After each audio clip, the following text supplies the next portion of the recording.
Like, how are you gonna find out someone's favorite fast food and also when they're done with their fast food? Like, you're not gonna find that. Contain action. Trevor May! Paul, a.k.a. Action Jackson. Some of our favorite people. My gosh. There is growing up that happens. I mean, no one can tell our voices apart anyway. That's very true. Good point, Trevor. Thanks, Paul.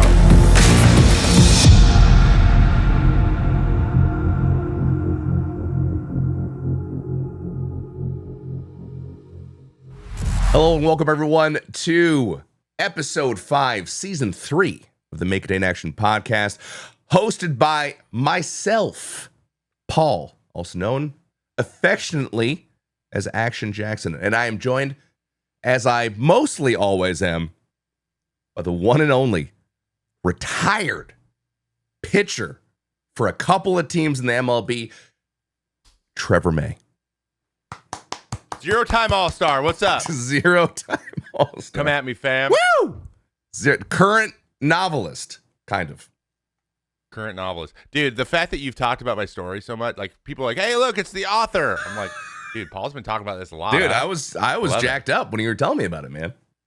I just want to know. Now I have to do it. Yeah, you kind of do. Yeah, accountability. Make it work. Lupo was really excited about it, actually. Yeah, really? I told Lupo about it, and he was like, I'm jacked up. Were you like, dude, you were not expecting it to be that. I had no idea. Rich. Yeah. How rich the world was. Yeah. You had a lot of things thought out. Yeah, it's getting ridiculous. But it's fun. It's fun just chewing on characters. I don't know. I was told that that's how these things happen. Like, you just think of a character, and then they just don't leave your brain. You just constantly think about their story and stuff, and then like 3 years later they become a thing. Like, that's kind of how it works. So the first part's working.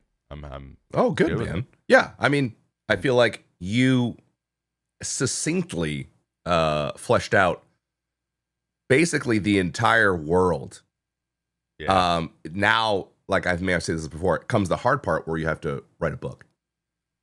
You got to write. Writing the book is probably the hardest part.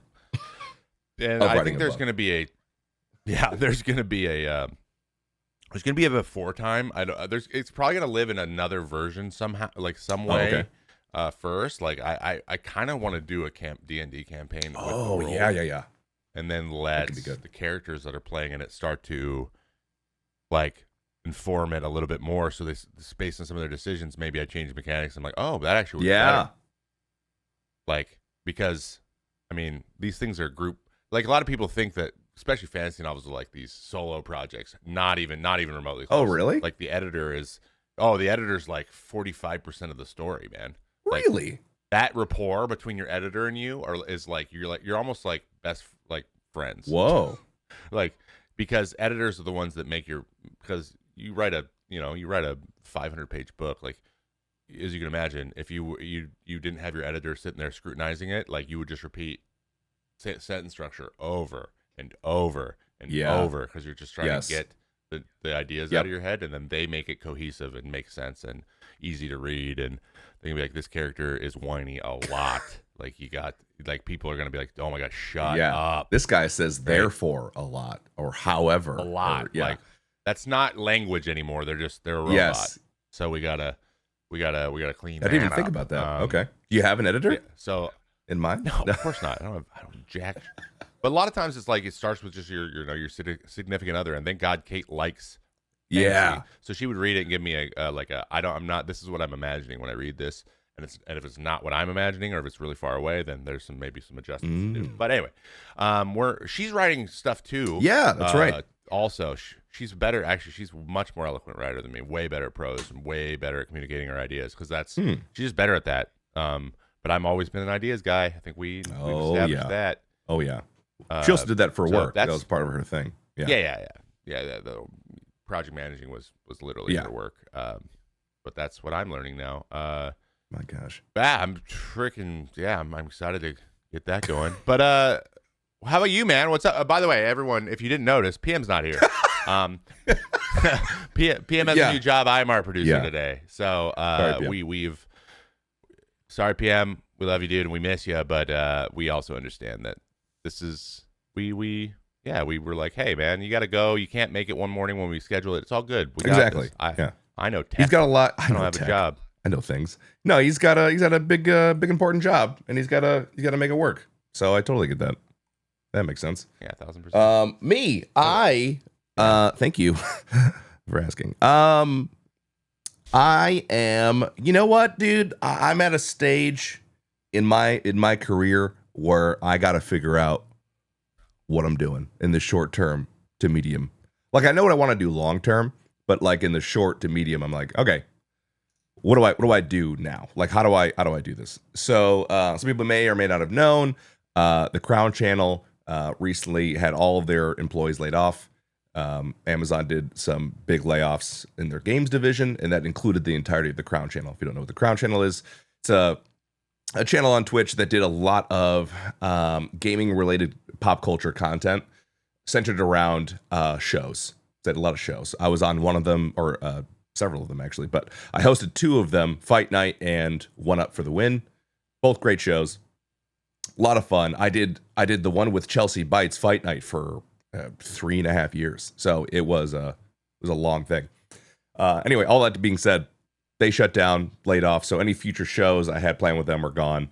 And so I'm kind of like, okay, you're kind of planning on that, right? Planning on that being a part of the future. You know, it's kind of like a wink, nod, handshake type of thing for new shows coming up later this year and then next year. And now those are gone. So you kind of got to figure out, okay, what do I do now? How do I readjust, reorient, and how do I make up for, honestly, that lost income? So that's kind of where I'm at right now.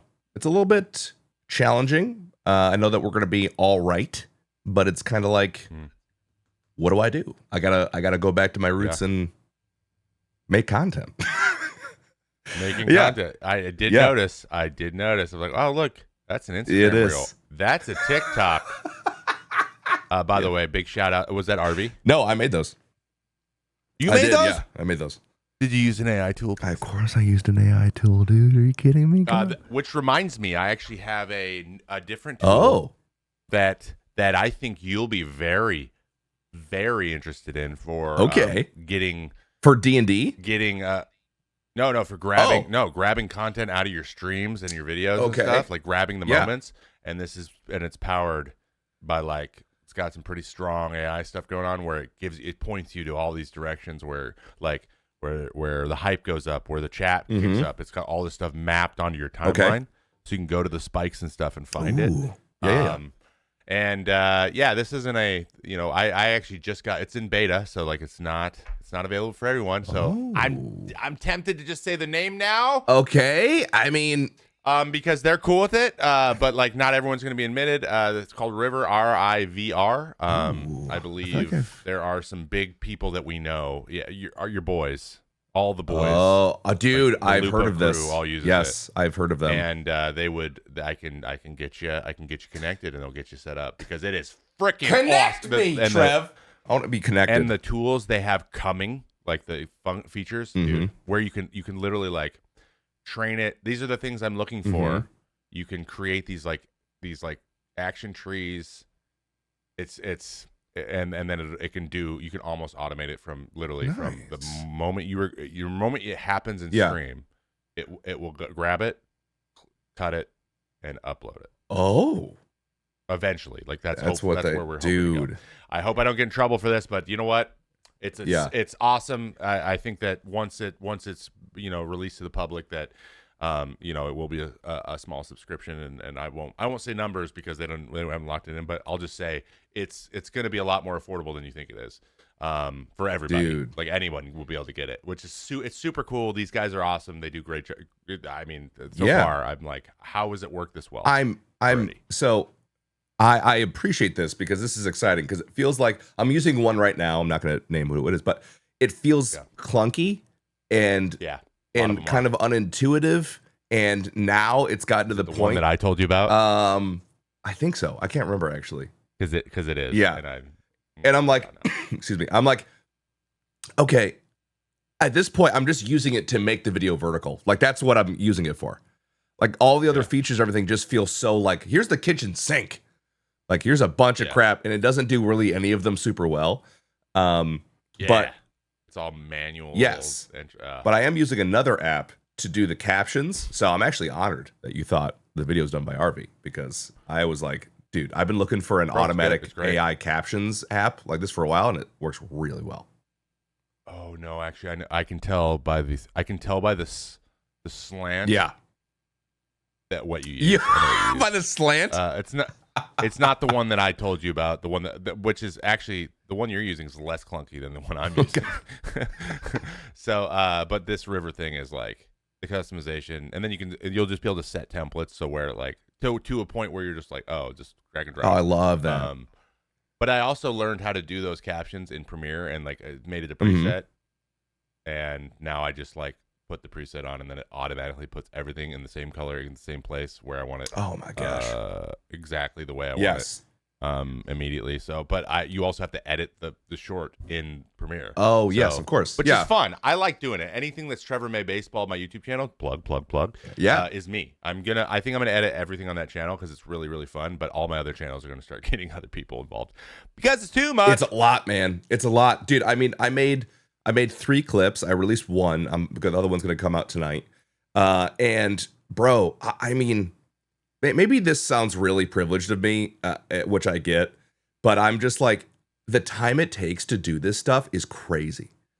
Like I had to learn the program, and then I had to find the program. Then I had to learn the program, and then I had to put it into practice, rough draft it 10 times, make a mistake. You know, like that took hours to do all that. And I'm kind of getting a little bit better with it, but I'm like, this is taking so much time away from like my family and whatnot. Like, so the decision to, am I going to grind this out and do this? I have no choice. Like I have to, right? It just means it's going to take something from somewhere else. So it's, I don't know. I shout out to all the editors out there who make it look easy. My goodness, it's a lot. I would highly recommend you taking it from your stream.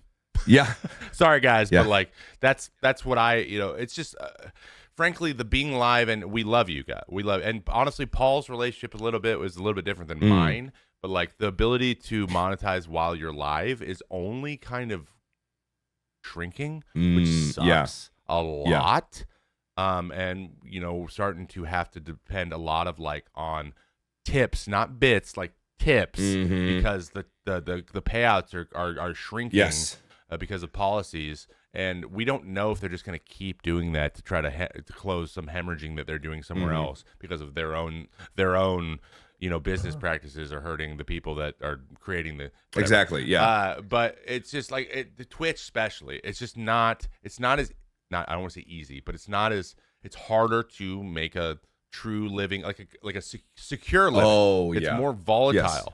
It's very volatile, and so that time trade-off becomes less and less valuable. And so if you're like, discovery is important for me, and if I could add 20 viewers onto this because I'm streaming for a half an hour less or an hour less a day, so like 3-4 hours a day less a week, but I spend that time now making 3, 4, 5 discoverability videos. That's just the way it works now, and you have to do that. But then again, like they get interactive with that, and the way because I'm not streaming as much. I'm only streaming about 10 hours a week. Yeah. But I am spending way more time in Discord. Oh. And that's a much more rich interaction for me, like talking to people there. And so I'm trying to, because I do like interacting. So I'm like, how do I do that better?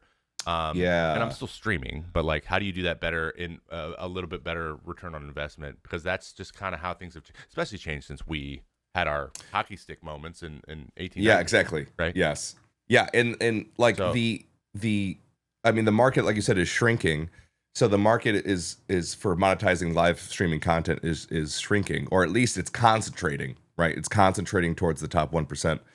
And then they've also taken basically 20% of a lot of the smaller streamers' money away. So anyone who had the 70-30 split, that is. So, I mean, that's a good amount of people. It includes me. So that money is gone. And me. Also me. Yeah, any of the pro players, anybody who just got partnered right off the rip, and like that's the thing that it sucks. Like I worked really hard to get that 70-30 split, And then they're like, yeah, no, we don't really care anymore. So that's less. Yeah, we need it. They need it. We need that. They need it. Hey, actually, sorry about that. And they literally took their little paw and they took 20% off the table. They're like, Jeff's moving to Miami, guys. We need that. You know, like exactly.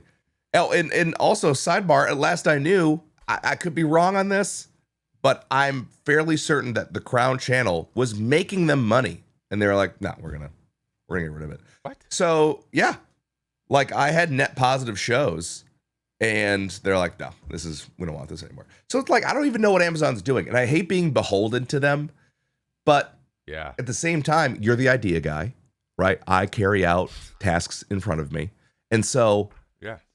I'm just like, Twitch is what I do, man. Twitch is my thing. That's what I stream on. That's what I do. That's what I know. Not even that well, because Jen shows me a new feature every week that I don't even realize is a thing. But like the thought of, like, what am I gonna do instead? Like make unboxing videos? Like, what am I gonna, you know? I mean, I don't know how to transition. I bet you that would be a very good lane for you to be in. That and like I think you would crush that. You would crush that. Not only that, like what's better than companies sending you stuff? Yeah. And then all you have to do is talk about it and open it up. Yeah. Yeah. Yeah. If you can do that, obviously yes. Great. But every single industry is every single like the theme or content, lane has a lot of people in it generally. Like you're not going to find a true niche. You're going to be doing something that other people are doing in a different way. Yeah. That's your originality is the way you do it. And then you kind of just like, you don't just get that first time out too. So one thing that I think that one of my superpowers in this space, at least I have definitely some kryptonite, but one of the superpowers is I do not care. I'll just make, like I made a baking video last time. I'm just going to make this. Yeah. Because I want to. We'll see what happens. And it did you okay. have a separate channel for that? No. Yeah, I'm terrified of that. I got to make a whole new channel. But that's the thing. Like, I didn't know if I was going to do it a lot. It was like, where do I test it? How do I test if this is going to do well? And I think that it would. But it's like getting to the essence of like what encapsulates everything you do. And of course, I struggle with it because baseball and gaming, just the Venn diagram just does not overlap enough. It's just very hard to do that. And so it's like, what do I like to do? Learn stuff. Try new things, and there's a bunch of people who build YouTube brands on that. So I mean, I'm like, how do I do that? Because that's the thing I enjoy the most, and I bring the most value to people too. Because that's overall I want people to be like, oh, that's helpful to me. Yeah, and I'm like, good. Now I'm fulfilled. Thank you so much. That sounds great to me. So it's like that. Like you love unboxing videos. You love tech. Yeah. You love knowing about all the tech. You love cooking and grilling and smoking. Like those are, I don't know how else to say it. Those are things that there's no reason to like. I mean, yeah, it's your sweat equity. You're exactly. putting in time. Be like, I'm just gonna record this or see what happens. How this works if I set a camera up in the kitchen. How does this work? Exactly. What happens? How does it work? And then you can record something and be like, I'm not going to use this. Right? This sucks. Because if you don't like it, you don't like it. But like, there's no. Sometimes you just got to try. I try all kinds of crap, and 95% of it just is like, I'm never doing that again. And that's just the way. You just got to be okay with that feeling like you learned something and that was what you got from it. And honestly, maybe the Crown Channel thing is maybe a blessing in disguise to allow you to just throw stuff against wall and see what sticks and do the things that are really enjoyable to you, because over time, as you enjoy and do it, that comes through and people like your vibe and how you approach a subject. I'm trying to stay. I'm realizing that my baseball stuff, when I am fun and doing my Twitch persona, but talking about baseball, those do the best. Those do the best by far. When I'm like, oh God, and I'm yelling and whatever, just being weird. Yeah, make fun of owners. Also in the baseball space, where I'm not just over there like, let me just teach you via lecture. Like I got to make it funny. But that's starting to. I'm locking that in. Yeah. So, and again, I got ideas, man. Here we are on the pod too. You guys heard an ad, or you're gonna hear an ad. I actually don't know where we are. If we're gonna put it after this or before this, but it's happening. So, whatever that ad says, do it. Thank you so much. This episode is sponsored by Throne via Throne Exchanges. Throne's Gift Exchange allows you to connect with other creators and communities in a fun Secret Santa kind of way. All participants are guaranteed a gift in this exchange. Every person who signed up will deposit the minimum gift amount. And if for some reason your matched gifter doesn't choose a gift for you, which is very sad, one of our volunteer regifters or Throne staff will select a gift for you. Gifting minimums make sure that every person will receive a gift of similar value. You can also create your own private exchange for you and your gifter. You can pick the dates, minimum gift amounts, and the theme. It's an amazing way to get the entire community involved wherever you stream, make content, or just friends, family. Throne Exchange is currently available in the US, UK, Canada, Spain, Italy, France, Netherlands, Germany, and Australia. Congratulations, those down under. Once a deposit is taken, you'll be matched with another person in the exchange. The person gifting you will likely not be the same person you're buying a gift for, which makes it very cute and adorable for Secret Santa stuff. After you're matched, you'll have a few days to select the gift through the exchange site. If your gifter does not choose a gift for you, again, we will regift it. It's very exciting. You should definitely participate. We have a link in the description below the video, or if you're listening on the podcast, in the description of the pod. Go ahead and click it, get started, and join our Throne Exchange through the Make Contain Action Media firm? I'm going to call us a firm. Get started, click the link, and join the exchange for Secret Santa. What else? How's the fam? Dude, How's hey, yours? look, I appreciate it. All right. Fam's doing good. Everyone's happy, healthy. I can't complain. Ezra's figuring out how to get higher on countertops and take things from counters. Oof. So there's a, There we go. yeah. So we got to figure that out. But yeah, it's good. It's good though. It's like, I want him to develop, right? But I also don't want him to touch anything. So it's like a hard balance between those two things. But yeah, no, everything's good. I appreciate it. Great. That's good. That's good. Well, before we get into our movie, which Paul chose, and I'll let him do that in a second, I actually had part of this check-in that I thought was an interesting thing that actually ties into everything we just talked about. And there is are you familiar with what a zine is? I have no idea what a zine is. Okay, so a zine, which this is so like artsy fartsy, like hipster. It was for a while, but now it's becoming like a content creator thing. So zine is just like it's not a book or a magazine. It's like a little. It's like what a ninth grader would make for a final or something. Like, you can make a zine. It's like a mini little book that's stapled together. Okay. And so like creators have been doing this just to share like like their process. So there's one actually from Tom Sachs and Van Neestat, Okay. which is or Neistat. Is it Neistat? Oh, I think it's Neistat. Neistat. It's Casey's younger brother. Yeah, I think it's Neistat. So Tom Sachs, frankly, I don't know his big story, but he basically they run a creative studio in New York City, and they created this thing called the 10 bullets method. Okay. And so this zine is called 10 bullets. I just bought it because I want to have the paper to write on and stuff and keep. But it's like 10 bullet points for it's their code for how they operate their studio. Okay. Everyone follows. These are the rules. Some of them feel very rigid, but it's the best way to approach working in a space with other people that are creatives also, that are like, it's messy, it's loud. So like the best way, and there's power tools everywhere, right? Okay. So the best way for us to operate is to follow these rules. And sometimes they're like, we don't like, because there's recording happening and there's all this stuff, like, we never slam the door. We put it, like, imagine a baby's crying. We're closing the door, like little stuff like that. But always like, when we come in, our backpacks go in this place or this place. This is our code. And everyone gets trained on the code. They're like, you walk directly from your station to get the tool and then back when you're working, when your block time off. We don't stop and talk to the people working on something unless they expressly ask us to. Like, these are rules that you want to try to follow to keep it a clear, like, communication is very, very easy when these very simple rules are put into place. So it sounds very rigid, but in reality, they've developed such a great process that it's very enjoyable to work on. So the only thing they're worried about is making the thing they're making. And everything else. What's an example of a thing they're making? Like, so like they do like NASA grade sculptures. Like they make like bespoke, like they make make things for very specific situations, if that makes sense. Okay.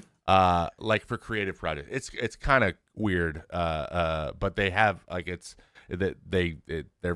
he's very famous for it. This is possibly one of the craziest things you've ever brought up on the pod. So anyway, the point is the 10 bullets method is super interesting because it's super like it's incredible. So, like the first one is we follow the code. So you like make your code based on whatever you're trying to do. So this is a different way I've thought about, because I'm trying to make all this stuff a business. Like thinking about it that way. Business, Trevor. Keeping it organized. Of course. Like I've tried to find assets and video and stuff over the last few days. I'm like, oh my God, everything's everywhere. Like this is driving me crazy. I hate this. I need something better. I moved my desk. You can see it on the video right now. I moved this because this works so much better. Okay. So like the second bullet point is sacred space. You have these spaces that are sacred, meaning they're for the thing that you've identified them for and only for that thing, which I love because like you work from your house, Paul. I work from my house. Sometimes it's hard to separate like what's living and what's working. Yes. Like it's very hard to do sure. that. And so what you do is you create sacred spaces in your head. Like the living room is for hanging out with my family, watching shows, blah, blah. When I'm here, I have no reason to have a laptop on my lap doing anything. If I want to, sure. But I'm going to say that's not what this is for. I'm in here to do this thing. Like that chair over there is for sitting and reading. I read in that chair. So when I'm there, my brain goes, I'm reading. Okay. See, so that like, so you're not like constantly like, whoa, I should be doing, so you're just not wandering around your house all day getting nothing done because you're just bouncing around. You know what you're supposed to be doing by where you are. And I'm like, that seems so simple, but no one does that. No one really does it. So like I started to write these like very simple rules. Like at the end of the day, I don't have no pile of papers is allowed to be on my desk at the end of the day. I have to put it where it goes. And then I pull it back out to work on it later. A pile of papers right now. Sits in piles. Oh, my pile's ridiculous. It's ridiculous. But like a catch-all, like when something doesn't have anywhere to live, it goes in this pile only. This is the only pile that needs to be sorted. Okay. There's not piles everywhere. There's one place, and it's there every time. So if I see something there, that means it needs to be taken care of. Okay. All right. I mean, I can get behind like that. Kind that. of thing. Yeah. Yeah. And I think that, honestly, you're probably, I think you are naturally better at this than me already. Like, just in general, like, you know, prioritizing the family. Yeah. Having, like, stream ends at this freaking time. Well, that's a credit to Tirza. She's forced me to compartmentalize. So. But exactly. But like that's necessary for being in a partnership. Yeah. So I've been struggling now. I'm like, okay, why do I feel like I'm getting nothing done when I made 3 videos? Yeah. And did this and that and this and that. So I'm developing this system. So this Tom Sachs, the 10 bullets method, it's super simple. Read it because it's a 20 page thing. There's a YouTube video that they show their employees that's on YouTube. So you can just watch that if you want. It's very interesting. It's a different way of thinking about like, what do I want out of this? And if I feel like if I need to do more, I want to be more consistent with it, what would my code look like? And it's cool because it just shows you how to do it. And I was like, this is awesome. So it's going in the newsletter. My newsletter. Right. It's going to be in this week's. But I just found that, and I feel like, especially with what's going on with you and where I'm at, what I'm doing, I feel like it was just really relevant to write this. For sure. And of course, I love productivity stuff. I like productivity and efficiency people, like you like unboxers. Yeah. Where I'm like, man, implementing that kind of stuff takes a certain type of I feel like neurodivergence in some way. Yeah, a little bit, or like you're neurodivergent, so you struggle. Yeah, with it, so it's even more interesting to you because you're like, wow, that's the exact opposite of me. And I want more of that. And I think that those guys are like that too. Yeah. I think that's why they did it. They're very, I feel like I'm very creative and I like ideas. I'm very creative, like creating stuff, but I get disorganized and I get ahead of myself and then I get frustrated. Yeah. And that's just the pattern of my life. And if I can be like, is this part of the code? Then it helps with that. You're trying to hack yourself. I'm trying to hack myself. Yeah. You're designing your life around the things that you naturally do, which is very interesting. Yeah, life design's a whole nother thing. We're not gonna get into that. We're gonna get in the movie. Paul, introduce our movie this week because I'm so pumped up. I would love to introduce the movie. All right, so here are some stats for the movie. Right before we announce what the movie is, box office revenue $37.6 million. Not bad, especially if you're Daisy Ridley. About 37 times what you made. I don't even know anything about. I just saw the headline. By the way, Daisy Ridley was in a movie. It only made like 800,000 box office. Like real bad. Yeah, big yikes. The budget for the movie was 18, so they had a pretty good ROI there. Release date, April 7th, 1995. So late 1900s here. We're moving back. Got to keep up. They did have movies back then. The movie didn't win any major awards, but gained a cult following and is cherished by many for its heartwarming story, especially those in our generation, i.e. 1995 millennial, obviously. It is an animated movie, and it is a like adventure comedy type of thing. It's really, really good. Our movie, should I read the? Yeah, let's read the movie. The movie is a goofy movie. Yo, goofy move. Oh, that was good. So good. So we have some categories we're going to break down and kind of go through them together as a family. I just want to say, as we get started, a little preface here, a little preface. I freaking love this movie. I love it. I feel like a quarter of my personality is based around this movie. So. Okay, so I was going to ask you. Yeah. Like, I think that's a great way too. Like, you chose it. I chose it. And yes. I would love to start. Like, what's the significance? Why? What? You don't have to like get into the nuts and bolts of the movie. Mm-hmm. But like, was it because of it was a certain time in your life when you were watching it all the time? Is it like it was a movie that was always on at grandma and grandpa's house? Yeah. Like, what was? So it was. So a couple of things. Some major points that hit home for me, which I think is why it's so important to me. One. It's a father-son story. I'm a freaking sucker for father-son stories. I love them.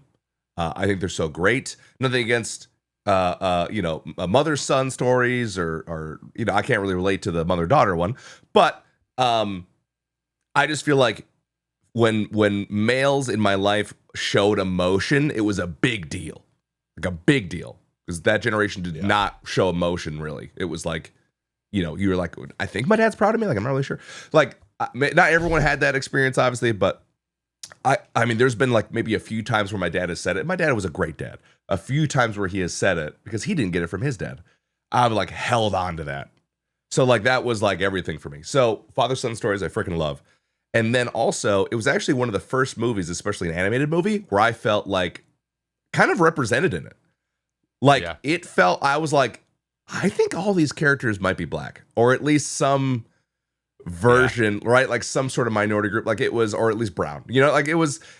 I mean, their fur, I mean, they didn't really show it as fur, but their fur is like pitch black. Like black noses. A lot of the culture seemed very hip hop, and obviously the main song is very hip hop R&B. So those are the main two things: father-son story and that. Sorry, I feel like I went too long on that, but that's why I was like, we should watch this. So that's yes. Yeah, but you also love the movie too. What was your? I mean, you obviously didn't pick it, but you were like emphatically in support of it. Do you remember watching as a kid? Yeah.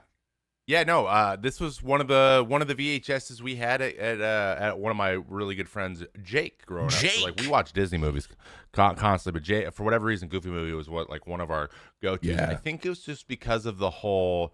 I don't know, man. I thought I was going to be in a boy band. I think everyone did, dude. Everyone wanted to be in one.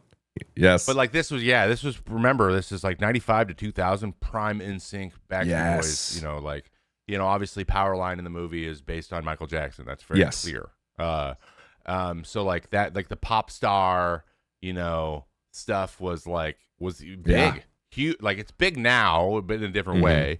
But like it was just like that whole performing on stage and stuff. Like I was like, and it's pretty clear that I wanted to perform too. So like I just identified with Max and like the way that he wanted to get attention. I was like, that's how I want to get. I like getting attention that way.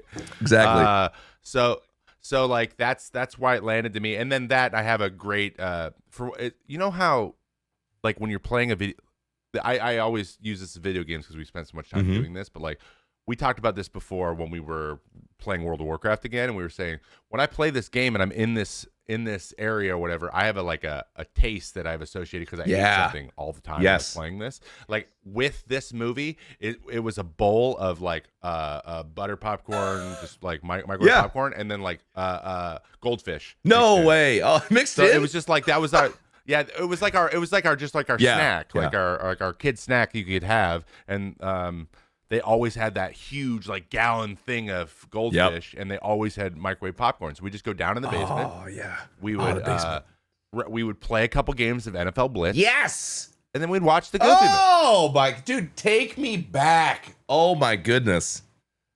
So let me relive that day. That's my significance. So that's why I was so pumped the other day when you guys when we brought you're like, we're doing the Goofy movie. I'm like, yeah, we are. I was so excited. So excited. Freaking love it.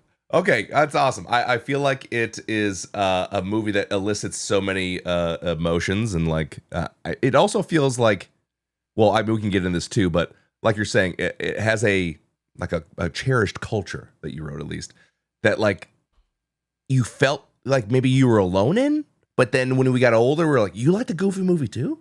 Like you also like it? So good.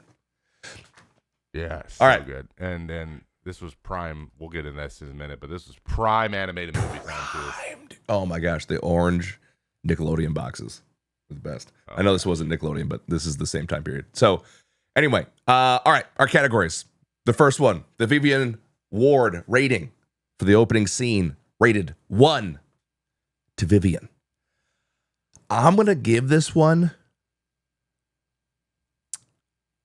I mean, we're looking 9.5 / Vivian. I mean, it's up there. This is, I don't know how you do a better opening than this. I don't really know what to improve here. Like I have no notes. I mean, you start off with the dream sequence. It's magical. I mean, I could live in that dream sequence. It's like animated so well, and then it turns to the horror of Max turning into his father. So we immediately know what the struggle is of the main character. The struggle is, I don't want to be my dad. And that was apparent as a child. Yeah. Yeah, I don't want to be my dad or I don't want to be embarrassing. And like not only that, like he grows the big goofy feet, he gets the teeth, and then he has the laugh. The things that like the three things so good. Yeah, like the three things that he associates with his dad being embarrassing, you see immediately. Yeah. So you see the teeth. And then, like later, the teeth get a callback where he realizes they're actually really useful. They're not. Yeah, that was really cool. I love awkward. And then the laugh, the same thing. Like it all gets kind of diffused. So I gave it a 9 out of 10. Yeah. Because it establishes what the conflict is going to be right away, and or establishes this is the general theme of the plot. Pay attention to this. That's what a Vivian is. Vivian is like the movie's called Pretty Woman, and she's walking down the street. Very clearly a pretty woman. Like this is her. That's her thing. This is what it's about. So this is going to be around that, and the whole movie revolves around that. That's why it's a Vivian. Yes. So like this did almost that. Just because honestly, the only reason it's docked is because I'm like, because one is the benchmark. So I was like, let's give it a little bit below the benchmark. But like like the dream sequence sets it up, and I love this is what I want, and then this is how I feel like me turning my dad is going to ruin that. His dream is literally ruined by him coming up with his dad. His dream that he actually has, what's the whole movie's about, which is which he then. It's like the whole plot plays out in the first 10 seconds, and then we see it actually. It's called back several times throughout the movie, which is super helpful. Like you at no point are like, man, what does Max even want? You know, like you know exactly what he wants immediately, and then you know exactly what Goofy wants immediately. He desires a relationship with his son and wants to be more close. I mean, it introduces all of the characters as well. If we're kind of getting past the dream sequence, you get this musical number with all the characters basically, except for maybe like a handful that aren't consequential. But yes, that's what I gave it. 9.5 to 10. Yeah, I mean Vivian's the benchmark, right? I mean, 9.5. It's hard to beat that. What about Oh gosh, Attack Isengard, best scenes. What do you got for that? I mean, there's so many iconic scenes in my mind for this movie. Picking the best was so hard, and even now I'm like kind of like waffling back and forth. I mean, I think the most iconic scene is the final concert. That's clearly the most iconic scene. when they get on Yes. stage. Yeah. But there's this like what is it called when there's a movie term for this when the gun doesn't go off, like Chekhov's gun or something like that. Something like that, yeah. So when you're expecting the explosion and it doesn't happen. They kind of do that in the beginning dance sequence where he like is dressed up and he's on stage for the final like whatever day of school. And they do all that, and you're like, "Oh my god! Like this is gonna be amazing!" And then it like, boo, like the music gets cut out and everything. Yeah. And they pay it off in the end, so the gun does go off. But I love that scene. That's just good writing. It is. That's a great. It's such a good. It's a well written movie, man. It really is. I mean, it's simple, but like, they execute it exactly. It's like almost a Spielberg. That's what I'm saying. I'm like. You know, I was kind of watching it thinking to myself, like, are we really watching like an animated movie? Like, are we doing like was this a good idea? But it's written really well. I feel like we're only used to like, oh, you know, Into the Spider-Verse is a really good movie and it's written well, but it's also animated. That's, I feel like maybe more when people started to take those movies seriously, but we were making movies that were animated that were really good before then, i.e. Fantasia and this movie and others. Anyway. And Toy Story. Oh my gosh, that's right. We're gonna we'll get in the list and where it ranks in a bit. But, what was your favorite scene? Your Ents attack? I mean, the power line on stage, like when they get on stage with power line, and none of that. I think that one thing that's really underappreciated here, and I think is really valuable for now the kids. I think that it's more valuable now, like that the fact that power line's like, oh hey, random people, hey, let's freaking party together. Like, it's just in.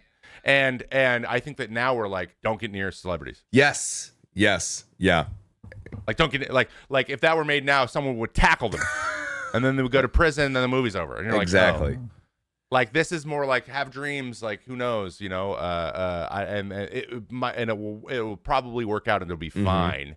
And I think that's just really valuable now. But like I love that scene. And then just from the pure like this is ridiculous, but I love it. When they run into Pete and PJ and their RV unfolds. Oh my gosh. And I'm like, it's got a bowling alley. Yeah. That's just the most Disney shit ever. But then, probably the funniest moment, and Kate and I watched it because she loved it. Oh, awesome! We watched it together, and when they go, God, what's the park they stop at with the possum? Something's Possum Park. Yeah. Something Possum Park. When he's like, "Come on, we'll go in. It'll be fun." And then the girl's like, "I don't want to go in. I don't want to go in." As her. Like she's like, I don't want to go in. She's trying not to get pulled into the possum's mouth. I was like, and then Kate goes, "This used to scare the hell out of me." Oh yes, dude. This whole scene is unnecessarily horrifying. Yeah. Or when he's like, "Hey, little boy, what are you?" When he's talking to him, he's like, "Don't touch me," like that. That it sent me. It was pretty funny because I'm like, yeah, dude, that guy sucks. Dude, and the sound effect of him smacking him in the face is so satisfying. Yeah. Just whack one time, whole head spins around. Him. God, so funny. Who would go to a possum park? But like, yeah, it's the most goofy thing ever. It's literally goofy. Yes. So, they everything was kind of hit hard, like just on the nose, and it was okay. Like we weren't like, oh, that's like it was like I think that's funny. I think the point too. I mean, not the point, but the Ents Attack Isengard Award best scene is tough because I really didn't like not enjoy any scene. There was no scene as which I was like, man, I can't wait till this is over. Like I got to speed through this. There was nothing that I was like, I don't want to watch this. Every part, every single act.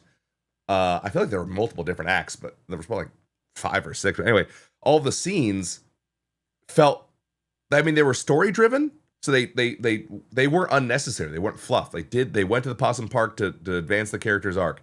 They went camping to advance the character's arc. They were at the hotel. Like everything was important, and so nothing felt like, why am I doing this? Every single part told you something about the relationship between the father and the son and how they were each missing each other, how they were each not communicating. So they all felt necessary. What was it like? I think the runtime is like 82 minutes too. So it's like, it's pretty quick. It's just an easy, digestible movie with that goes piece to piece to piece to piece, no fluff. They didn't try to pump it up for money, and it ended up making double the money they put into it. I still don't know how you spend $18 million on this stuff. But then again, animating in 95 was like, people were like, yeah, I'm drawing every scene. Painstakingly drawing every scene. Yeah. Give me money. True. And now I have the spark memories, but we already went there. Yes. So what about characters? Favorite characters? I mean, I did love Max. I very much felt like I related to Max, but I actually feel like I related more to Goofy. I love Goofy's character. Yeah. I felt real bad for him several times. Like, I rewatching this, and now maybe it's different. Okay. Pre-watch, I relate more to Max. After watching it, I feel like I relate more to Goofy, having a son. So because I'm like superimposing Ezra onto everything Max is doing, and dude, the scene where they're in the car because Bigfoot is outside is, first of all, hilarious. Every part of that is so freaking funny. And I also feel like my dad would do that when he's reaching for the ABC soup and he can't get it through the window because he's like holding it the wrong way. And Max puts his hand, like, what are you doing? And just turns it. That's my dad. My dad would do that. So that felt very relatable. But the Hi Dad soup scene, oh my dude, that got me. I had some actual tears in my eyes with that one. That one got me bad because I'm thinking about all the times I'm going to say to Ezra, hey, remember when you used to do this? He'd be like, I don't remember that at all. You know? No, I don't remember that at all. And I'm going to be like, also, it was the shut up and get out. Exactly. I'm going to be like, it was the cutest thing in the world. And I loved it. And then he like, you know, appeases his dad and like does it again. Oh, that wrecked me, dude. Wrecked me. Yeah. So you know how many times I was like, I looked over at Kate. I'm like, I go, Goofy, talk to your son, and Max, tell your dad what you want. God, just talk to each other. And then they do. Exactly, and then they do, and it's so good. Him, and then also, why am I blanking on the character? Pauly Shore, Bobby. Oh my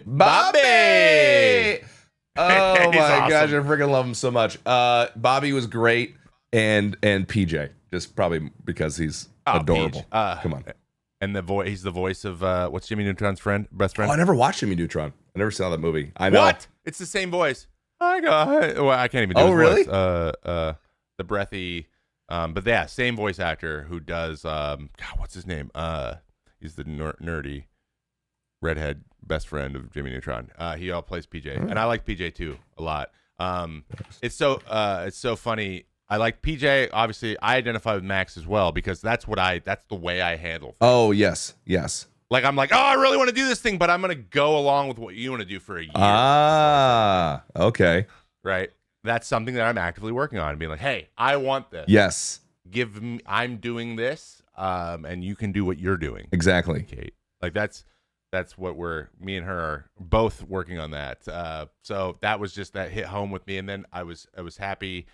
Yeah, I identified with him, and like the whole wanting to perform thing, and then having your heart set on something, and then not being able to do it. And yes, and though my father wasn't like Goofy, but I also agree. The whole, anytime dad shows love to his son, that's not that, like, our dads are awesome, we love them, but like that's just not the way that they naturally. Exactly, they didn't go there immediately. It took like effort, exactly, which I understand. So I loved Max, PJ, obviously, just mostly the voice and just like the role he plays. Oh my God, goofy, so good. Comic relief. His voice is so good. Really easy to root for. And then I freaking Roxanne. Oh, come on. So do you know what did it? So the whole girl next door thing, like is just the best. Yeah. But like the way that she would always get like nervous and then pull her knees up. I'm like, God, that's cute, dude. Like, it's the equivalent of, like, putting your fingers out and tapping the ends together and be like, I'm shy. Yeah. Now. Yeah. Like that. She was just always like, I'm cute and I don't know it. I'm cute. And he's like, she's the one. Yes. Like, I was like, that's what I want. And she's the best. And then, of course, she's just the most down-to-earth, high school girl. Exactly. Ever, who just completely understands everything and is the best. Yeah. So. But I was just like, Roxanne's lucky to have him. He's lucky to have her. And of course, her name's Roxanne. Oh, dude. I freaking, loved Roxanne. Hey, listener, it's me, zero-time all-star Trevor May from MCA Media, the ultimate destination for discussions about tech, gaming, content creation, and everything in between. I just wanted to pop in and let you know 2 very important things. 1, you smell incredible today. 2, the May Contain Action Network now has an ever-expanding catalog of great shows, like the D&D-centric Forgotten Pass, Goblins and Growlers, and Quid Pro Roll, or the phenomenal Fortnite podcast Invaulted, hosted by Squatting Dog. Give them a listen, level up your podcast game, and have some fun. Shows are linked in the show notes. Quick little anecdote actually on that. There's actually 2. By the way, first thing, Pauly Shore was actually not in the credits. Really? For some reason. He was uncredited for playing literally a character with lines, which makes literally zero a character with lines. Okay. Zero Yikes. sense. Also, Roxanne was designed to resemble a young woman rather than an anthropomorphic dog. She doesn't look like a dog. Yeah. To make her more relatable. So they designed her to make you feel like she's the girl next door and more human. So that we basically like her, like I like her. Dude. That's why when I was a kid, I was like, she's hot as hell, but she's a dog. I don't know how to feel about her it. and Lola Bunny, bro. Oh my goodness. Lola and Space Jam. Jesus. I'm like, this is not right. This is not right. I'm 8. This is wrong. I am 8. That's a bunny. Oh my gosh. Why is that bunny so hot? What I recently realized too, a sidebar, is MJ in Spider-Man the Animated Series. Holy crap. Was she hot? Super random. But I'm like, oh my gosh, MJ. So freaking hot. You guys need to And I mean, I guess maybe this is, I don't think it's mean. It's fine. In the new game, Spider-Man 2, MJ is nice and is pretty, but just nowhere near the level of hotness that I feel like I imagined MJ to have. And I was like, oh no, is she based off the voice actress? I'm disappointed. Is she based off that person? I'll feel like a jerk. And everyone's like, no, she looks nothing like that. I'm like, then they made a random blah character for no reason? And I was like, okay, all right, fine. Like, I don't know. Like, sometimes that happens. I don't know. Cheekbones. Sometimes that happens. Yeah. Also, real quick pause. Unfortunately, they're recording here. I'm not seeing waveform on Zencaster. Are we sure I'm being recorded? Okay. All right. If you're not, it's okay. Mine's super fast too. Sometimes you're like zoomed way. Okay. All right. Thank God. I was like, but I got it. Also, this is great too. So we're gonna just let's do 5 seconds of silence. Okay. Just so that I can put the mid roll in, and then we're gonna chop all this out too. So actually, to be honest, this probably is good. So I'm gonna put like a there we go. Oh, like there's a big waveform so I can find this. And now you may continue on with the quote. Okay. All right. A little sip of my tea there. Okay. All right. So some of the favorite quotes of the movie. I will go first. One of my favorite quotes is actually towards the beginning. And for some reason, this was like my first toe dip into the multiverse. When Goofy's like, I'm gonna go on a vacation with my best friend, and Max is like, yeah. Donald Duck. I was like, what? Like they could talk about other characters in movies they're not in. Like that somehow blew my mind. Leaning Tower of Cheesa, of course, is fantastic. I freaking Cheddar. It's the Leaning Tower of Cheesa. And then for some reason, when Bobby says, don't get that attitude with me, guys. I'm doing this all for you.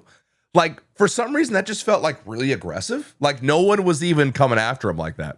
Like, it was just like Max was like, I'm not sure about this, guys. And he's like, hey, don't get that attitude with me. And I was like, oh, shit. Like, sorry. Trigger. Exactly. So those are some of my favorites. I mean, there's the whole movie is just full of quotes that I freaking loved. But those are the main 2 that like stuck out to me for some reason. I don't know. Those brought the most nostalgia. The Cheddar one is, I think, probably the most Cheddar. Affordable. Yes. It's the one that Leaning Tower of Cheesa, which he then, I think he calls back later with his dad. He makes a Leaning Tower of Cheesa, and he says Does that. he? He's like, look, Dad, it's the Leaning Tower of Cheesa. I didn't even remember that. I don't know if I think he's like, it's like they're like in a store or something. He's not like shooting cheese whiz into his mouth. The same Oh, way. okay. Mine were Goofy says, "You're my son, Max. No matter how big you get, you'll always be my son." I was like, Oh, yeah. we're getting there. Yeah. We're getting there. And then Max, when he's pumped about Roxanne talking to him, he goes, "She talked to me, man. I mean, she like talked to me like I was a normal human being." And I'm like, "Yeah, bud. Yeah. Yeah, they do Yeah. that. Girls Yep. do that. They like you Yes. sometimes when you Yep. don't even know." And then PJ saying some like when I was 8, I was like, "Your dad's not gonna murder you. He's just gonna kill you." That's all. Yeah. So like you're not gonna actually die, but yeah, you're gonna be in a lot of trouble probably. And PJ just kind of being aloof and being like, I look at my RV. We obviously are rich, which is weird. I'm like, so Pete owns the picture taking company and therefore can have a bowling alley. Yeah, yeah, within a mall. Like, I mean, dude, that just shows you what it was like back then. I mean, you could bag groceries and have a 3-bedroom house. It's crazy. Yeah. So just like, if you want to know how inflation's going, watch a Goofy movie. True. Actually, just before then too, talking about like dad quotes and everything, I loved as well. It's actually right before your quote. Max says, "I'm not your little boy anymore, Dad. I've grown up. I've got my own life now." And Goofy's, "I know that. I just wanted to be a part of it." Oh, I'm like, why are you such a dick, Max? oh, it freaking killed me, dude. Freaking killed me. So sweet. Father-son stuff, dude. Father-son stuff. And then, literally the entire like diatribe that what the Mazer goes on talking about Max, like he was dressed up as a gang member and incited a riot, and like then questions his parenting ability and says he's gonna end up in an electric chair. Like, yeah, whoa, like in the electric chair. I'm like, also gang member. What are you trying to say, man? Exactly. You know who didn't feel like a minority in that? Mazer. He was like he was the crotchety old white dude who was like dressed up like a gang member. Mazer, which is my DJ name, which I hate now. What the actor who does his voice is the guy from Princess Bride. Yes. Yep. I cannot remember his name. It's not. It's basically it's like Patton Oswalt, but he's not Patton Oswalt. Yes. You know what I mean? Yeah, the guy with the lisp and the bald guy. Principal. Puts him through. Let's see. No, I know what you're talking about. Well, yeah. What's his name? We should probably look this up. We probably should. I mean, we got a whole podcast about it. It's terrible. We do all this preparation. Voice. Wallace Shawn is the voice. Wallace Shawn. I didn't know that's what. Wallace Michael Shawn. Yeah, this now guy from Wallace Princess Michael Bride. Shawn is Princess Bride and a bunch of other stuff. He's in a bunch of comedies and stuff. Killer voice. Killer. I'm gonna Shrunk the Kids. I think. I don't know. Yeah, but killer voice is very, very recognizable. What do we have? What's the music? Yeah. Ooh. Sorry, music. Next up. All right. So, best music. I think we know what the best music was. The best music is the last scene. I think the best music is the last scene, and only because of this. I love the first opening scene and the music there. They do call it back like 4 times throughout the rest of the movie, and then they do it the eye to eye at the end, which is a different song completely. It feels like they do like stand out. Yes, they do stand out. Probably 3 or 4 times, and like 2 of the times are like almost rewritten reprisals with different lyrics, with the same tune. But eye to eye is the best, hands down. There's no question. Yeah, eye to eye is the best, and these were both performed by Tevin Campbell. Tevin, not Campbell. Kevin, not Kevin. Tevin. Though I don't know what Tevin did, but like, bro, like. Those could have been top 100 hits if they were just on the radio. Oh my gosh! Like dude, they were as Michael Jackson-y as you can possibly get. Obviously, the character of Powerline's based on Michael Jackson / Prince, because it was towards the end of Prince's Prince was a little older, and Michael Jackson. This was like honestly both of them kind of were, but like towards in their primes a little bit, and it was but like the moonwalk, like it's pretty on the nose, and they're wearing gloves and like Yeah. Powerline's actually an awesome name, by the way. Dude. But Kevin Campbell crushed it. I don't know what else he did though. Like, but I'm like, dude, you crushed these songs. He killed them. I don't know if he wrote them, but he performed them. I want to know what he's doing now. Maybe we gotta revisit that next Yeah. week and see what. Oh Tevin yeah, Campbell's see what up to. Tevin. Maybe he's like I've been releasing albums every other year for the past. Like, you know what I mean? Like, he's probably been making music we just don't know Maybe he about has a it. Goofy Movie podcast. And we don't- We don't even know about it. Yeah, Tevin Campbell absolutely crushed those songs. And finding them after the fact. So I'm also a big Hercules fan. And finding the original songs from Hercules was actually more difficult than it should have been. Really? Yes. And Tevin Campbell was a little bit easier to find.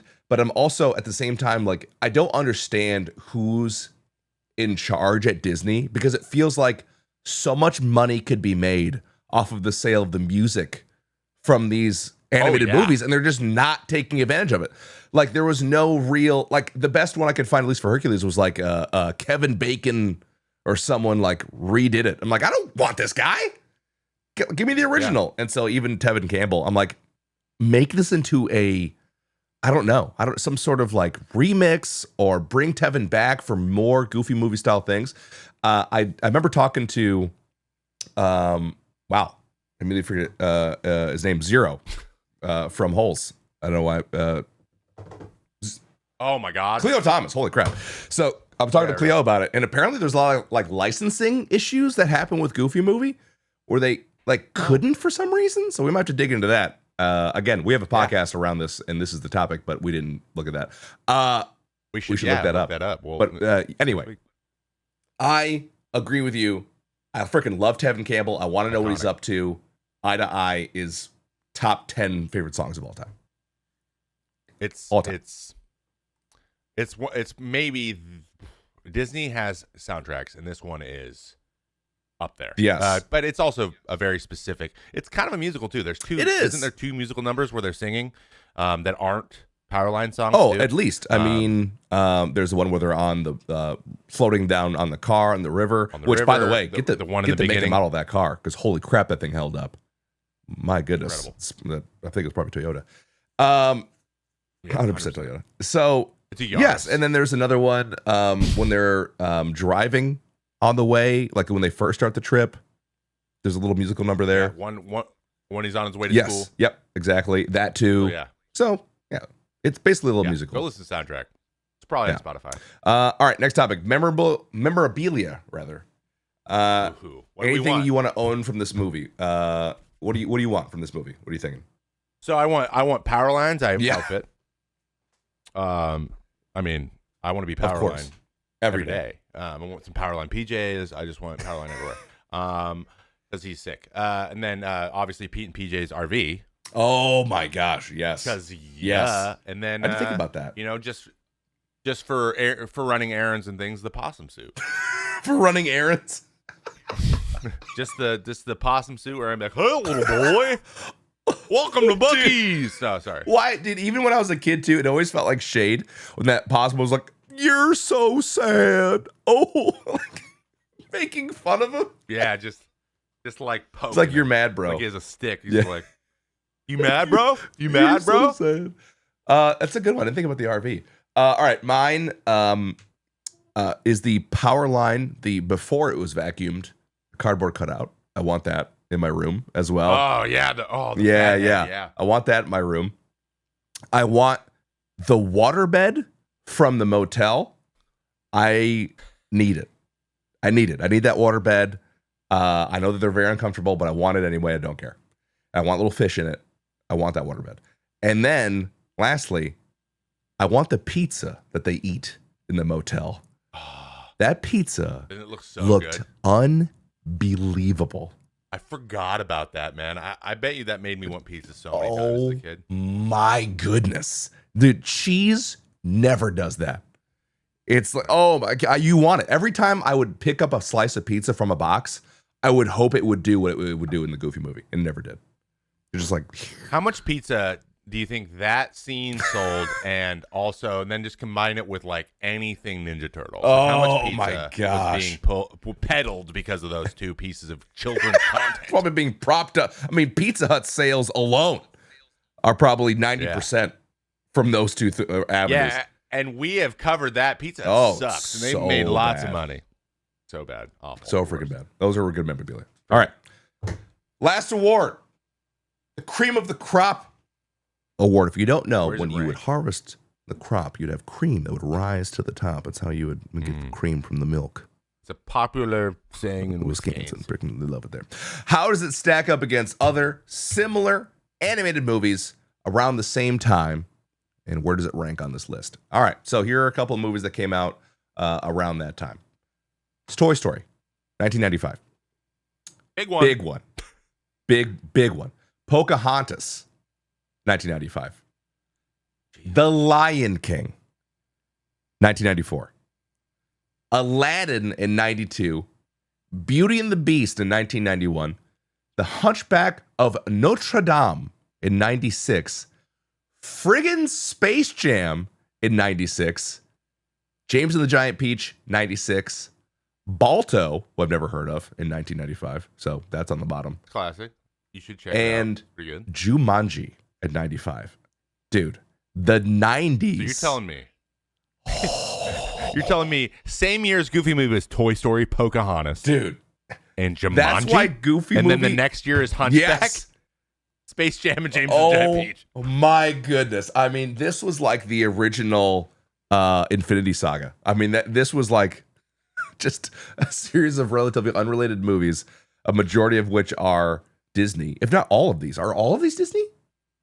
They're all Space Jam. I don't know if it's Disney. Yeah, Space Jam would be Warner no, Brothers. it's Warner Brothers.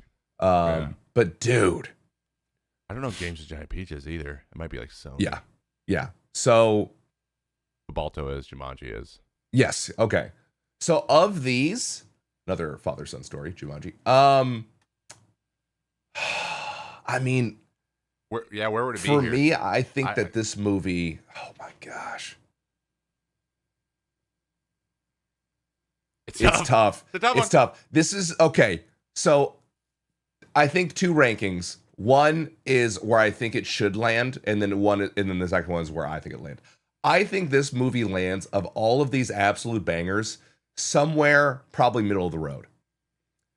Just as far as like how well it did, how well it was received, you know what I mean?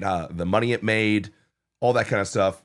The licensing and merchandise deals that came from it, all that kind of stuff. Maybe middle of the road, maybe even possibly less. For me, it's number 2. If not number 1. Yeah. Really? Like of that list, like if you were like, here's your choices. Yes. Yeah. For to watch, and you haven't seen any of them in a Because long time. I still watch scenes from a Goofy movie on a semi-regular basis. I'll just get the mood to watch Eye to Eye scene, and I'll watch that. There are no other things I want to see from these movies at any given time. So it's how long you think about Rome. Exactly. How often do you think about the Roman Empire? It's your Roman Yes. Empire. It's yours is the Goofy movie. Yeah, I mean, I'm very similar. I would say I have like 6th or 7th, but at best, probably because Toy Story is like the Disney movie. Pocahontas, incredible. Also, soundtrack, Pocahontas is up there. Soundtrack. It is up Come there. on. Yes. Now it's no Mulan, but it's close. Okay. Oh my gosh. I mean, yes. what other movie had 98 Degrees and Christina Aguilera sing songs for it? True. Okay. Anyway, that was neither here nor there. Aladdin, incredible. Beauty and the Beast is maybe one of the classics. Hunchback, soundtrack. Oh, Space Jam, Lola Bunny. come on. Honestly, James and the Giant Peach and Balto are like meh. And then Jumanji, come on, Robin Williams. in his Exactly, prime. dude. Like movies, awesome. So good. So it's like, yeah, I would say I would say it probably maybe 4 for me. Mhm. Like I would say Toy Story, I would say Pocahontas, and Space Jam probably are all getting watched before it, and then it's like tied with Jumanji probably in terms of like what I would watch. Yeah. But in overall, it's like 7th or 8th, and just like it's probably ahead of Balto and James and Giant Peach. Exactly. Yeah. I'd say it's ahead of that. And that's it. Maybe Hunchback. That's really maybe, but Maybe Hunchback. but Hunchback was super, super popular. And also too, I mean, I know this is kind of a ways off. Yeah, it's kind of outside this range of a couple of years. Tarzan was released in 99. Phil Collins crushing it. I mean, it was like the 90s was a great time to be a kid. A great time. There was so much good stuff there. So, yeah, I would say that it ranks probably, number 1. I love Toy Story, but hot damn does Eye to Eye get me jacked up. It does. It's the song, man. It just gives it all the points. Gives all the points. we have the voice actors. I want a real quick context. The recast or not, who would recast these roles? I thought this was just like for voice acting. It would be super interesting to see these. I mean, I have 5, but like these 5, see what they. Damn. Yeah, I think I added Bobby. Oh, okay. So, all right. Sorry if that's not there. If you want to just noodle that, but so some of these would be pretty. I think would be interesting to hear these people try to do these things. So, so for my recast or not, for Bobby, Corey Feldman. Oh, Bring Mouth in. He can do it and speak Spanish. Maybe he throws some Spanish in there. I don't know. Corey's got the Pauly Shore kind of. He can do the like, what's up, bro? I guarantee you could do it. Not quite as well. I mean, I don't know how you beat Pauly Shore. Full Pauly Shore, Encino Man, like, you know, what's up, brother? Yeah. Like you just can't beat it. Which I'm pretty sure I think he came out with Encino Man like a day or I don't know if you've seen Encino Man, by the way, with Brendan Fraser. See that movie because it's like Brendan Fraser's a caveman and they stumble upon him in the backyard and they freeze him and unfreeze him and then he's like alive again. It's a super stoner movie. You should watch it. But it's hilarious. You should definitely watch it. But he's the same character, but in real life. Amazing. So then I have Corey Feldman, and then for Max, Jake Johnson, who plays Nick in New Girl. Okay. All right. Yes. I think he would do. I think he would do good, and then PJ would be Adam Devine from Workaholics. Or you could actually flip him and Jake too. Yeah, either one of those could do. Like either one could do roles. It. For Goofy, I refuse to think of anyone but Bill Farmer. He's been Goofy the whole time. Yeah, exactly. Like just no one but Bill Farmer can do Goofy. It would sound weird no matter who it is. I don't care. Bill Farmer is the guy. He is Goofy. Shut up. And then for Pete, Patrick Warburton. Oh wait, Patrick. Who's that? Patrick Warburton. Patrick Warburton. He plays Kronk in. Yes, he does the wine commercial. Yeah, here's the deal. Yeah. Goofy. Keep your kid in check. Like that's what I. Yes. Just lay the hammer down. Yeah. Goofy. Keep him under your thumb. Yeah. Keep him under your thumb. He could deliver those lines well. Even though I don't see him being kind of the asshole dad as well. I just would love to hear his voice as a stern. I don't know. It just sounds like kind of out of his lane a little bit. But he's got such a good voice for voice acting that it would be cool to see him do it. See, okay, I'm glad that you did this because I'm kind of lame. Not that I'm even struggling, because I'm like thinking about like, oh, like I think maybe it'd be interesting to hear like Michael Cera as Max or like like kind of some of these. But I'm like, but then it would kind of ruin it for me. Like I love all of the voices of all of these characters so much that the thought of replacing them is like, I don't think I'd like that as much. Like it'd be interesting to hear them. That's a great do it case, but like. When Pete... It would be worse. Yeah. It would be worse. When Pete talks, I'm like, that's how he sounds. That's exactly the voice that he needs to have. That's him. Obviously, Goofy, the same thing. I freaking love PJ's character. It's like he has that kind of like, oh, I don't really... Like, kind of unsure of himself, seeking dad's approval voice. I think they nailed that. And then Bobby being Pauly Shore. I mean, I don't know that anyone could do Leaning Tower of Cheesa or Cheddar the way Pauly Shore could do it in the 90s. So I mean, maybe it's a cop out, but I was kind of like, I think that they're cast perfectly. Yeah, the choices were the right choices, and honestly, I think the characters were developed based on the voices too. I think you're right. Too. I think they built them around those characters. So yes. that it's just smooth, and this is more of like a thought experiment. Like, what would that be like? What would their vibe be like? It would be definitely a different. It would be, but, yes. But it would be hilarious to see. I just think Jake Johnson can do everything. I think he's so funny. This is like, what do you mean? What do you mean? He's so good. Like, the way he is like that is God. There's a video of him and Schmidt doing a press. Bro, I've watched it like 30 times. Yeah. Where he just gets every detail wrong and they cannot stop laughing. Yeah. It's so funny. They're like, please watch it. If you're on Canal Street. That's in Memphis. When he goes, he just points to the camera. He's like, please watch it. Schmidt cannot speak. He is crying, laughing into his face. It's so good. I love that show. I wish it was still going. It's What do you mean? Perfect. What? I'm dating them both. What do you mean? What do you mean? That's not What possible. do you mean? That's not how it works. What do you mean? But you broke up with Cece. No, I No, I didn't. What do you mean? A white man. Typical. It just, dude, everything about those characters is gold. Yeah, it's a great movie. Great show. All right, Great show. here we are. Our final rating, actually. So I lied. This is our final one. This is the final rating. This is the end. We're wrapping up. So nostalgia, how we remember it versus the rewatch.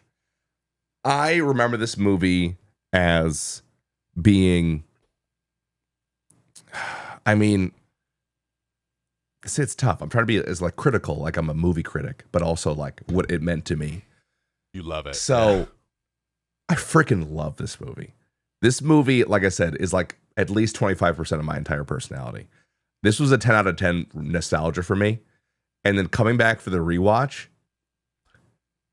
it changed, but it's still 10 out of 10. Because now I'm viewing it from Goofy's perspective more. And it's just hitting in a whole new way. Like watching kids' movies through the eyes of the parent is like hitting. And this movie is still one of my favorite movies of all time. It is so good. I mean, I don't know that any movie could be perfect, but I mean, maybe 9.5, 9.7. I don't know what I'd change. 9.7. It's just that movie for you. It is. To be honest, let's be very clear. The person who chooses the movie is going to get it a very good rating It's every true. time, Yeah, you're right. And I gave a 7.5 because 7's kind of like my it's in my pantheon. Like it's part of my group of movies that I like to watch. I would like to watch multiple times or like check in on through the rest of my life. So I gave it a little bit above that. I think it's in the top half of that list. And then coming back, the same thing, being a little older, understanding Goofy's perspective a little bit more, and then watching them grow, like mature in their relationship together, which is like a lot of people are focused on right now. It's a very making those changes is very like talked about right now in our culture, and watching a movie do it really, really well and show that like in a fun way. So it bumped it up to an 8. It's an 8 for me, 8 out of 10, which is a very good rating. There's very few I have in the 9s. I mean, they're the Lord of the Rings movies or Christopher Nolan flicks mostly, and then with a couple other random ones in there. But like 8 out of 10s, especially when it comes to animation, like that's so I really appreciated. I think it's important that this movie exists and that more people should actually revisit it. I would highly recommend you do it if you're trying to feel good about the possibilities of things getting better. Like it's just a wholesome people overcoming stuff and dreams being realized in different ways, and everything kind of, it's hard but it works out, and that's kind of what life is. So I really enjoyed the movie, and I'm 8 out of 10. I agree. I love that. Yeah. Keep it going, Disney. Stop leaning so heavily on Marvel. Oh, please. my gosh. Let me get some, though, there are some good Marvel things out. There's not many. Oh, so dude. Figure it out. Freaking even Loki. So good. All right, well, can I touch on a couple Easter eggs? I have a couple here. So I think this is a nice thing that we could do and just touch in right at the end if we have time. A couple quick Easter eggs on this movie, The Hidden Mickeys. As with many Disney films, a Goofy movie includes several hidden Mickeys throughout the film. These are representations of Mickey Mouse's head or silhouette or subtly incorporated into different scenes. So they do that a lot too. Like when it's Disney, they get callbacks to lots of different characters, right? Yes.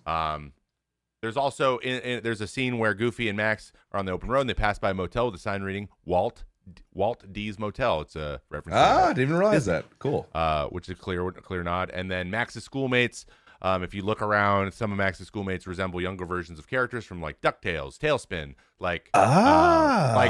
and so the idea that like Donald Duck and Goofy are best friends, that you would assume, since there's really no internet at this time, that they live in the same place.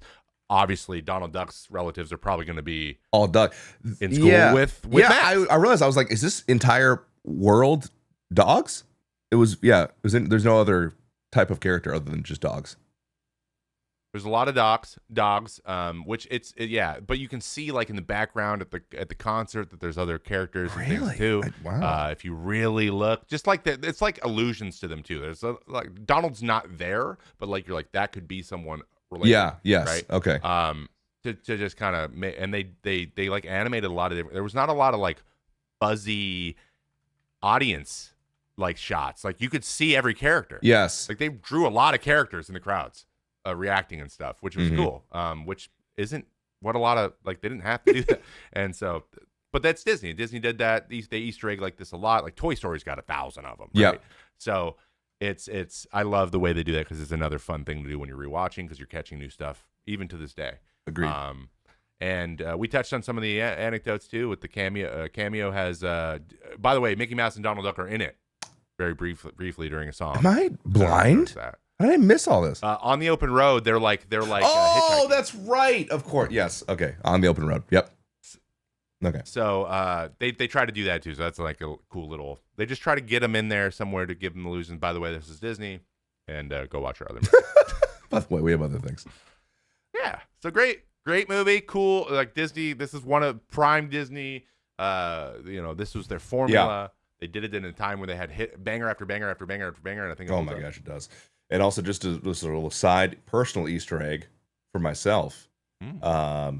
Lisa, the popular high school girl, probably one of the hottest anthropomorphic beings ever. I was like, you should when she was into him after the performance into Max. I was like, bro. I mean, I love Roxanne, but forget Roxanne, bro. Yeah. That chick's got experience. Oh, dude. I mean, her midriff is showing. Oh. Yeah, a lot of dog midriff. Dog drift. Midriff. Yeah. Yeah. It was kind of a lot. Not weird though, but like weird. But like I'm like, how am I attracted to these dogs am I supposed to be? It really makes you question. Like as a kid, you don't even question it. You're just like, oh yeah, Roxanne's hot. But as you're older, it's like, that's a drawing and it's a dog. So am I okay? No. Like now I'm thinking about it. Lola, a lot of midriff as well. A lot of belly button. A lot of bunny belly button. Yeah, Lola Bunny. Yeah. Did they make her not as hot in the new movie? Yeah. Definitely. Then Lola was. Interesting. She was up there with like Cameron Diaz in The Mask. You know what I'm talking about? Yeah, you like all these references I'm throwing out? So good. By the way, The Mask. Put that on the list. The Mask is on the list. Honestly, anything Jim Carrey did in the 90s should be on the list. I think that's going to be, I'm going to pick one of those. So good. Which one? We're doing Bruce Almighty? We're doing Liar Liar? Are we doing? Dude, Ace Ventura. Where are we? Oh! Yeah, the Truman Show. Dude, Truman Show. He carried Hollywood for about 5 years. He carried Hollywood. He was in everything. Dumb and Dumber. After Dumb and Dumber, it was just like, whoa. It's incredible. All right, I think we have some options for the next one. What a week. Yeah. Well, this has been a trip down memory lane as it always is. I'm glad that you liked it. I feel bad now that I wasn't as jazzed about the last one. I am so sorry. I feel bad. You know what? Hey, you'd never seen it. We're gonna run into those. That's true. And I'm really enjoying. I immediately forget his name. Data's performance in Loki. So he's in freaking Loki, and I love. Jonathan every Key. time he's on the gosh darn screen, I get excited. I'm like, I love this guy. Love it. He's the best. And his voice, bro. It's his voice. It's his freaking voice. Good. I thought it would change as he got older. It didn't. It's the same voice. It didn't at all. It's the same exact pitch. I was like, it's that Data. I knew it because it's so specific. I just knew it immediately. I didn't even see him in the movie yet. And I knew it was him. All right. This has been a pod. It's been a pod. Hey, Trevor, thanks for joining me on the pod today. Yeah, my pleasure. I can't wait for the Very excited for the next one. All right, guys, thank you so much for listening and watching the May Contain Action podcast. Find us wherever podcasts are available, on all of them, on Spotify, on Apple Podcasts. Watch us on YouTube. And if you do, wherever you are, leave a little review. Let us know what you thought of the episode, what you think we should do next, any ideas for new movies. Heck, leave an emoji for engagement. Do it all. Give it a... Yes, thank you, Harris Heller. Thanks, Harris Heller. I'm gonna steal that every time. Also, give us 5 stars if you liked it. If you didn't, just skip that part. Thank you for... Or give us 5 stars. Just do it anyway. Just do it anyway. Yeah. Thank you for participating in the May Contain Action podcast. Find us everywhere, and we'll find you on the next episode. When is it going to be? Next week. There it is. Next week. We'll see you next time.